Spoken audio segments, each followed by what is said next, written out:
আজকে আমি হবি মুসি। আজকে আমি তাদের মাথা চাটাই দিব, সব কিছু করে দিব, সুন্দর করে দিব। আমি আজকে তাদের একজন মুসি হিসেবে থাকবো। ওয়াও, সে খুবই সৌন্দর্য লাগছে। এখন সে আমার সম্পূর্ণ পোষ মানে গেছে। ওয়াও, ও এবার তো দেখতেছে ও ডিম দিচ্ছে, খুবই মার্শাল্লাহ। কিন্তু টেনশন আছে, এটা কি ব্রাহ্মার ডিম দিছে নাকি সিল্কি ডিম দিছে? আমার ব্রাহ্মা এখন এই মতো আমার খামার সবচেয়ে বড় রাজা। আমি কেন উদ করছি আপনি খুব ভয় পাচ্ছেন তাই না? যে মুখ থেকে কেন পড়ছে এগুলো লালা, পানির উপরে পড়ছে, গরম গরম পানি। আমি আজকে মুরগিগুলোকে সিদ্ধ করে ফেলবো। দেখেন পানির মধ্যে দিয়ে রেখেছে, গরম টপটপে পানির মধ্যে তাদের মাথা। হাই, আসসালামু আলাইকুম রহমতুল্লাহ। আমি ইমরান তাহমিদ। আজকে চলে গেলাম নাস্তা করার জন্য। খামারে আজকে কাজ আছে অনেক, তাই আজকে দোকানে চলে গেলাম আজকে তাড়াতাড়ি নাস্তা করার জন্য। আজকে বাসায় নাস্তা করলাম না। যাক, অবশেষে নাস্তা করে খামারে আসার পরে সর্বপ্রথম দেখতে এসে আমার একটি মুরগির মাথার মধ্যে এত পরিমাণে ঘোমটা, যার কারণে সে বউদের মতো হয়ে আছে চুপচাপ। সে না খাবার খায় না, একবার শুকাই গেছে। তখন আমি চিন্তা করলাম যে কেন হচ্ছে।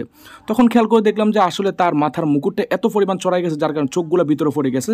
তখন আমি ওদেরকে মাথা ছাড়াই দিয়েছি। দেখেন এখন খুবই সুন্দর লাগছে, এখন খুবই আমাদেরকে দেখতে পারছে, তার চোখগুলো দেখা যায়। এরাই কিন্তু তার চোখ দেখা যায় না। দেখেন এখন কি লাভ মারে, খুবই চটফট এবং কি খাবার খাইতে এসে।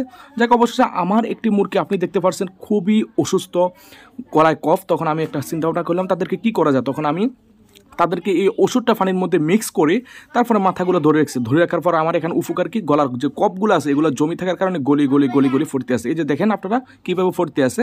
যাক, অবশেষে আমি এইভাবে আমার জাপানি হোয়াইট টেল ব্যান্থাম এবং সিলভার সেব্রাইট তাদের এত পরিমাণ কফ নাকে মুখে, তখন আমি এটা হিট দেওয়ার কারণে, আপনারা যদি চান এই ওষুধটার নাম কি আমাকে জিজ্ঞেস করলে আমি বলে দেবো ইনশাল্লাহ। আপনারা কমেন্ট করবেন, তাহলে আমি আপনাদেরকে একটা সুন্দর একটা ওষুধের নাম বলে দিব, যার কারণে সর্বোচ্চ 2 দিনের ভিতরে আপনাদের মুরগির গলায় কফ ঠান্ডা সব চলে যাবে ইনশাআল্লাহ।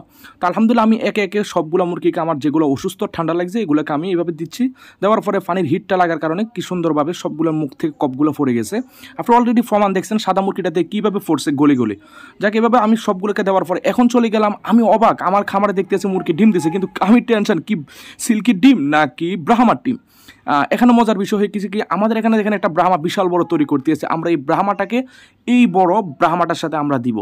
আর এখানে যে সিল্কিগুলো দেখছেন, এখানে অনেকগুলো সিল্কি, সবগুলো ডেলফিস, কিন্তু এখানে একটা নেকেট সিল্কি আছে গলা ছিল। আমরা পরিকল্পনা করছি নেকেট সিল্কিটাকে এগুলোর সাথে দিয়ে দিব। তখন এখানে কিছু গলা ছিল বেবি বাইর হবে আর কিছু সুস্থ বেবি বাইর হবে। তবে এই ডিমটা ক্রস, এই মুহূর্তে আমরা এটা কোনো কাজে লাগাবো না। আর আমারগুলো যে ব্রাহ্মাটা দেখতে পাচ্ছেন, এই ব্রাহ্মাটা কিন্তু আমাদের খামারে যে আরেকটা ব্রাহ্মা দেখছেন যেটা ফিমেল ডিম দিছে, আমরা ওটার সাথে ইনশাল্লাহ এটা জোর দিব। তবে এখন না, এটা আরেকটু বড় হোক, আমরা এটা বিগ সাইজ করবো এবং আমাদের পরিকল্পনা আমাদের খামারে এটাকে সবচেয়ে বড় একটা রাজা বানাবো।